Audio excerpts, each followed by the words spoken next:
they're either moving aerial tankers from Europe, from the United States to Europe, then from Europe to Yep.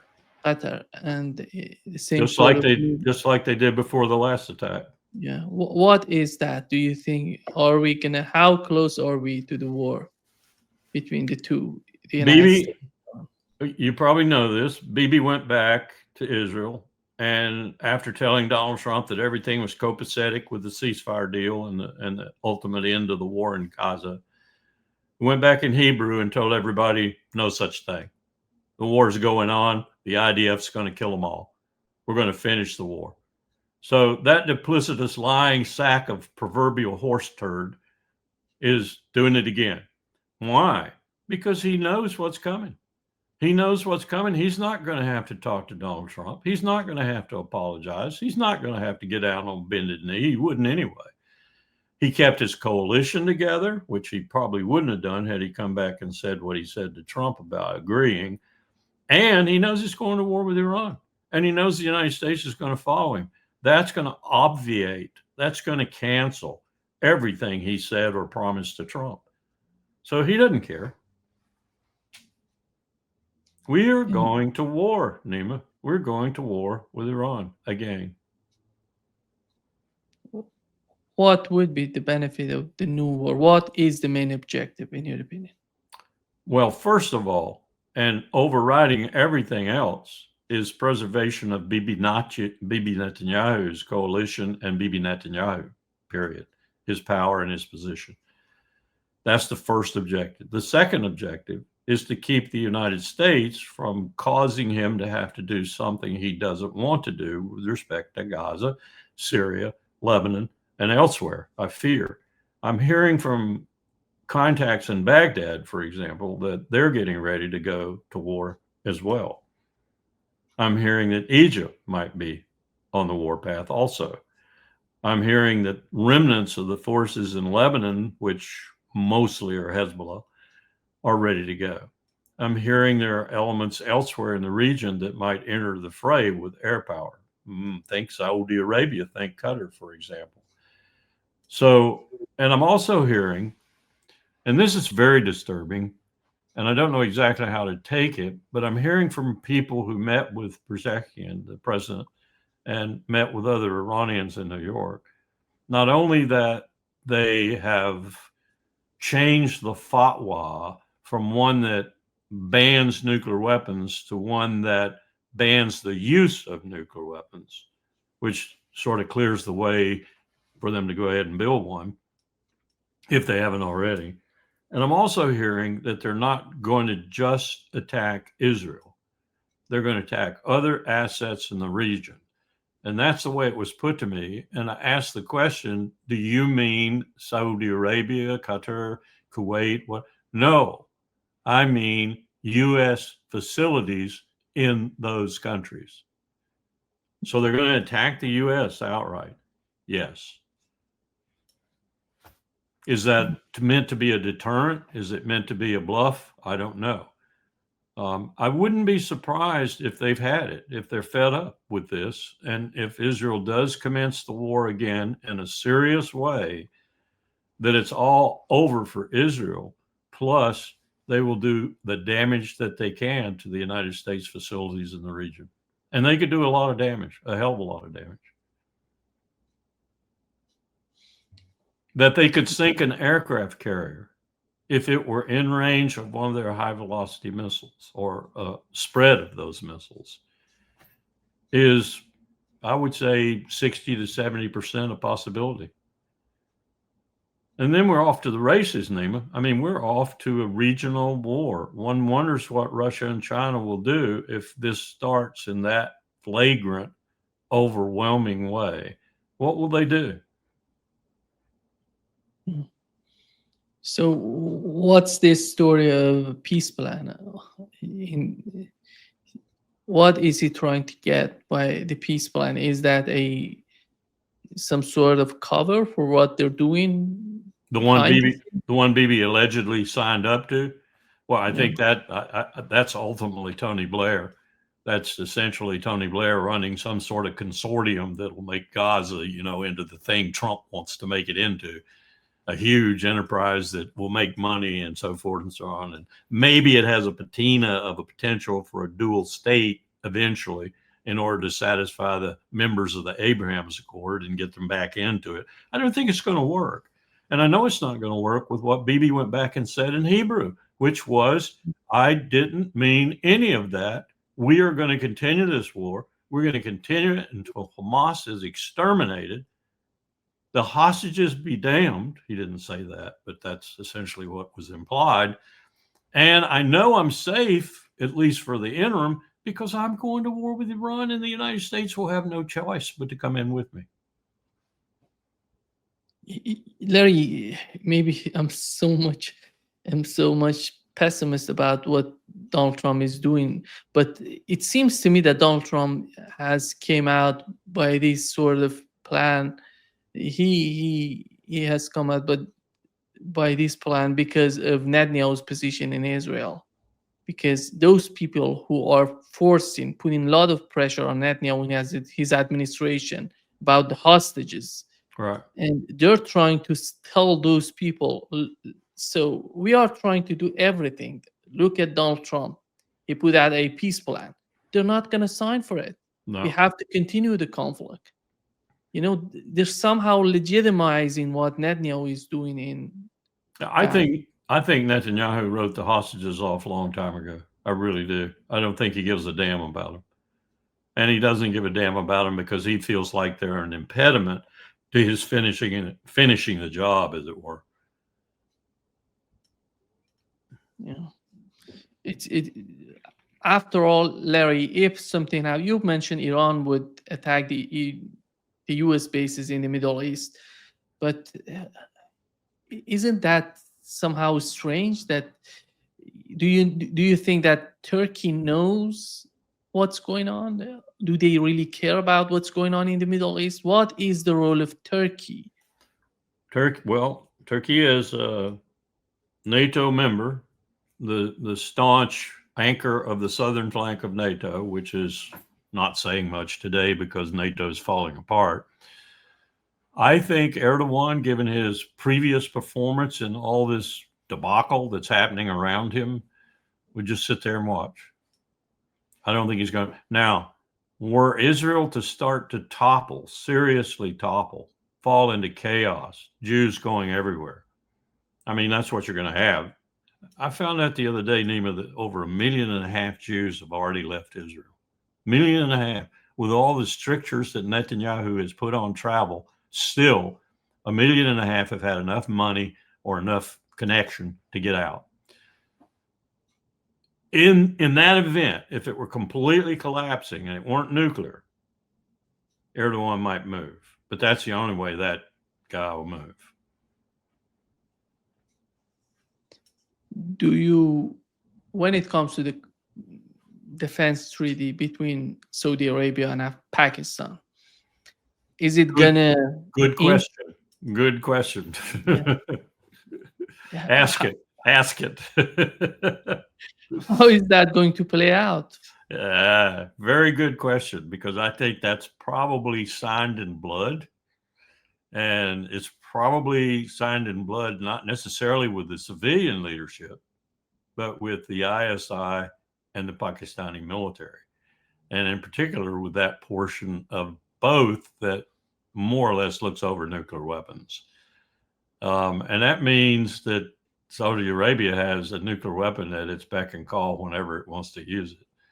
You know, I'm of a firm belief that when Mohammed bin Salman first became defense minister and took the portfolio, one of the things he did was go to Islamabad and spend about $20 billion of Saudi money, 20 billion US.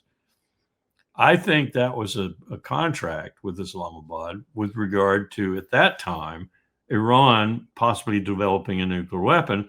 Islamabad said to him, you will have 20. I don't know what the number is, but 20 is sort of military. Yeah, I'd want about 20. So 20 weapons will come your way instantly when Iran tests, or Iran has a nuclear weapon. That's the agreement. Now it's been put in blood. I mean, it is a defense pact now. I don't know if that's a portion of it, but I do know that my contacts tell me that it includes, if it's nuclear, we'll be with you. We will be on your side. So we've got a whole new ball game, and it's not just Iran and Pakistan.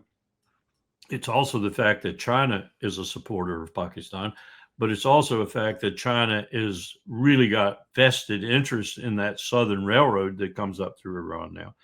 And it's also the fact that you have a rapprochement between these previous enemies, Iran and Riyadh and others in that complex. What does that mean in terms of what might happen to U.S. facilities in the region were Iran to feel like it had to attack them because it was first attacked by Israel and the United States? Would the Saudis even care about U.S. facilities being attacked as long as Iran only attacked them? No oil facilities involved, just U.S. facilities. We've already seen what happens when Qatar gets attacked by Israel. Would they just sit there if it were only U.S. facilities that were attacked? I mean, you could attack Al Udeid and just attack the aircraft on the surface. You wouldn't have to do that much damage to the airfield. You could just wipe out the U.S. aircraft on the surface. And a surprise attack would pretty much do that. And it would be, I think it would be a surprise. I think this is not something that would be expected by U.S. Central Command. So, two can play at this game of surprise. Two can play at this game of duplicity. And it's about time that Persians used a little bit on the Arabs and on Israel. And I suspect that maybe the IRGC and the national military and maybe even the Guardian Council and the Majlis in particular, it's been pretty vituperative. It's been pretty warlike. Okay, we're in for a penny, in for a pound. We're going to take these bastards on. I wouldn't blame them a bit. I mean, the history is just too ripe with their being finally angry enough to do something to the great Satan. Larry, you're Iranian. How do you feel about it? Yeah, 2 days ago, Larry, there was an interview with the head of the Security Council of the parliament in Iran, the former head of the Security Council. He's a long-term politician. He's a high-rank politician. He knows everything about the defense. And he said that I don't understand why the government in Iran is so shy about talking about their capabilities, the military capabilities of Iran. I know that Iran has the power to bring any sort of war to Armageddon. They're so powerful. They know, because I know what's going on, considering the capabilities of Iranian army. Why they're so shy to talk about it before happening? It's so, I look at it, it's so dangerous. Everything, in each and every way I see it, it's the conflict. It's so dangerous if they go to a full-out war against Iran.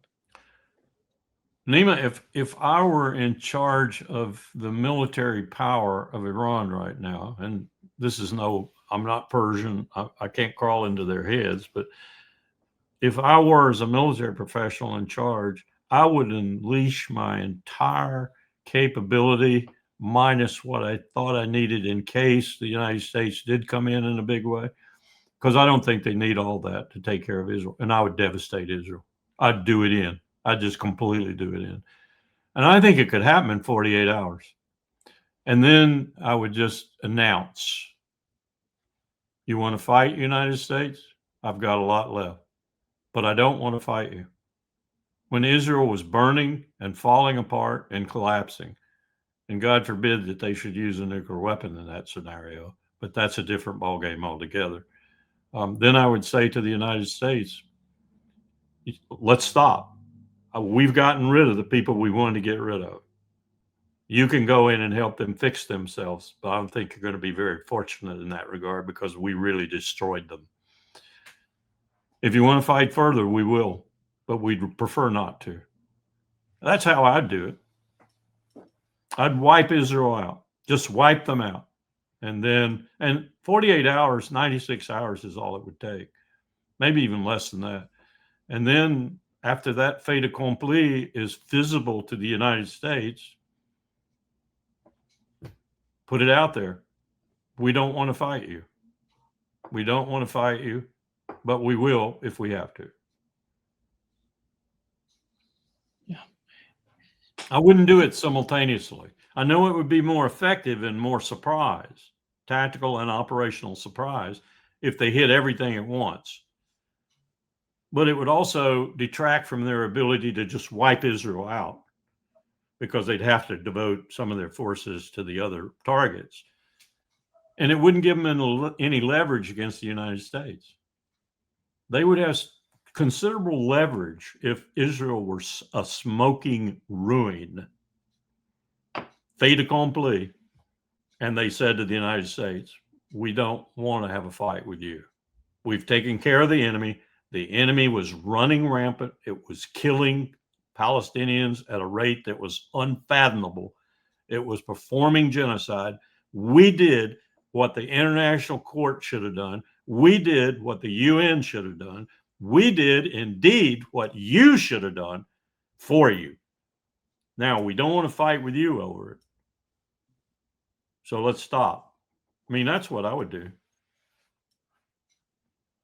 I believe that all of those Arab states would be more than happy if that happens from top to bottom. They're so afraid of talking, but you can feel it, how the population, the public opinion feel about Israel.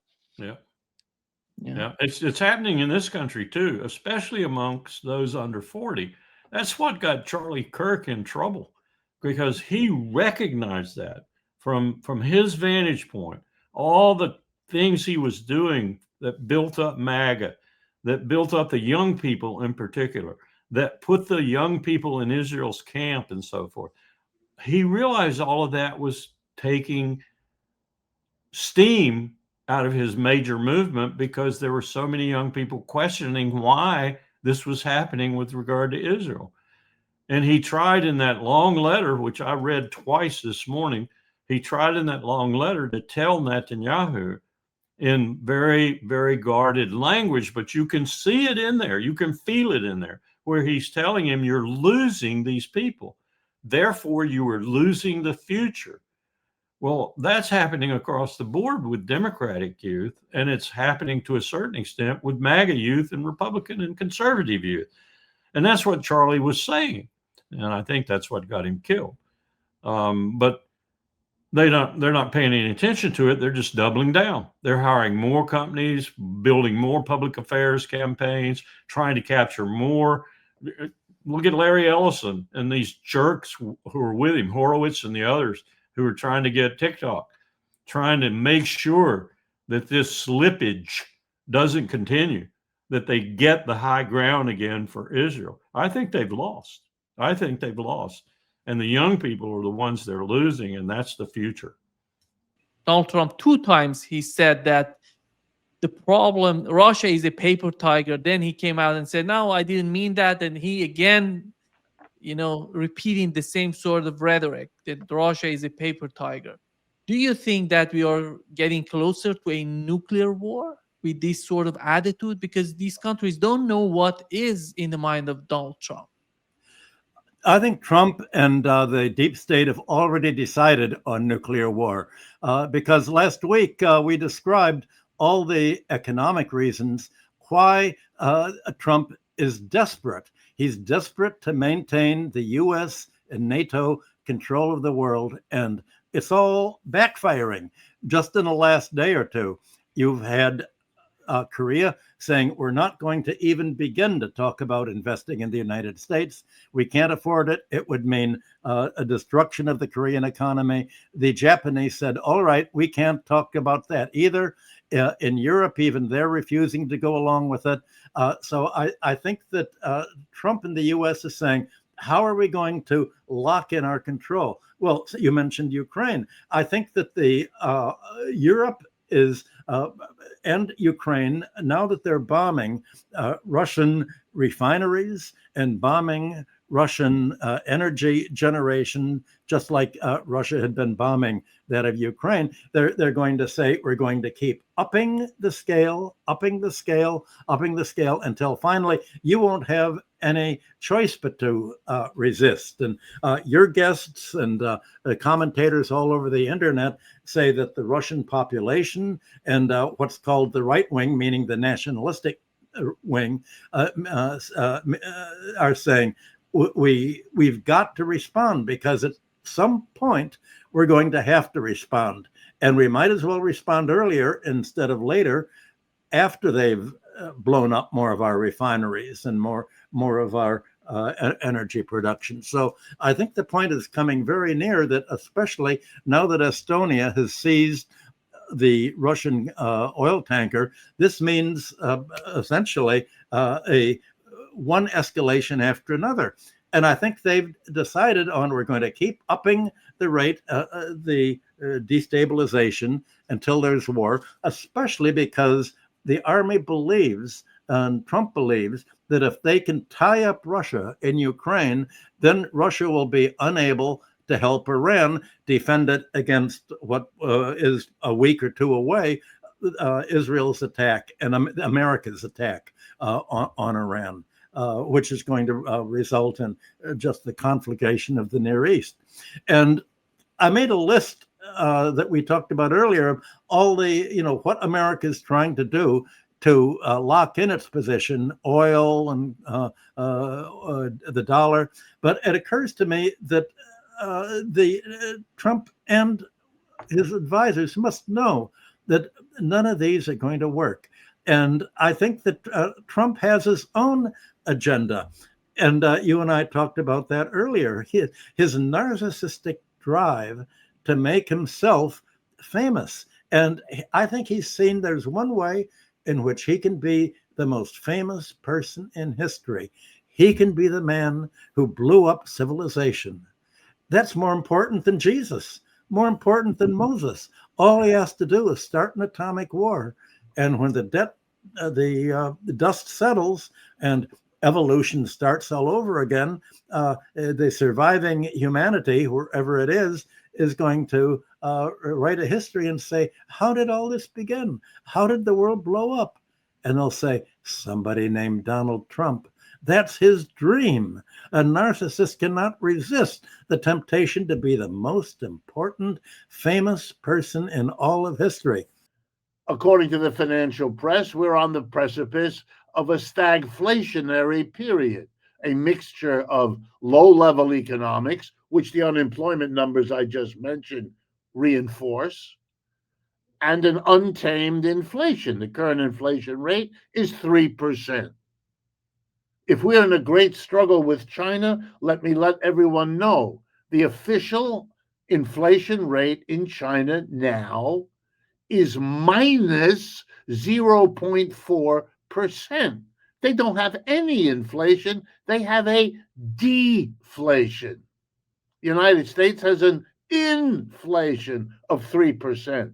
That alone will enable the Chinese to outcompete the United States each year that it continues.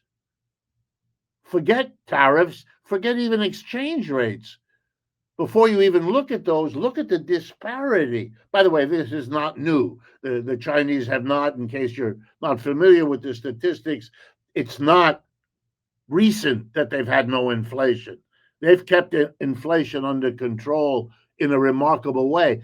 That's why you haven't heard about inflation in China, because it's not a bad number that the media can talk about. Keep that in mind when you read that Russia is on its knees, its economy. If you cherry pick statistics in any country, including the United States, if I want to make a case, the United States is in good shape, I can pick 6 statistics that make that happen. If I want to show the United States is in trouble, I can pick 6 different statistics and make that case. Any analyst who has a brain knows that the trick of analysis is not the cherry picking, which an infant can do. It's the balancing. How do you reach a judgment that takes into account the different statistics, some of which are always pointing up and others of which are pointing down. Really is like a doctor measuring your body and all of its functions as well. All right, the Chinese are what? They're not just winning the economic race. It isn't enough anymore to simply say, look at the GDP. China and the BRICS now a much larger economic unit than the United States and the G7. And that's a real issue. But we're now beginning to see the chickens coming home. We're seeing the effects, the consequences. Over the last 20 years, 25 years, the Chinese have made a series of very important investments in Venezuela. They are not in a position, neither in Venezuela nor in any of the other countries that they have invested, to permit the United States to willy-nilly overthrow a government in order then to what? Wipe out the Chinese. No, that isn't going to happen anymore. That's what used to happen in the old colonial world, yes, but not now. So when the United States, in violation of everything I understand to be the law, wantonly kills, I don't know, 25 people by now in several boats on the outskirts of Venezuela, no arrest, no investigation, no trial, no jury, no judge, no appeal, murder on the spot, with statements about Venezuela being punished for its drug activities. Everyone who knows anything about the drug trade knows that the bulk of the drug trade happens on the Pacific Ocean side of the Western Hemisphere, not on the Atlantic side. What comes from the Atlantic through the Caribbean is small potatoes.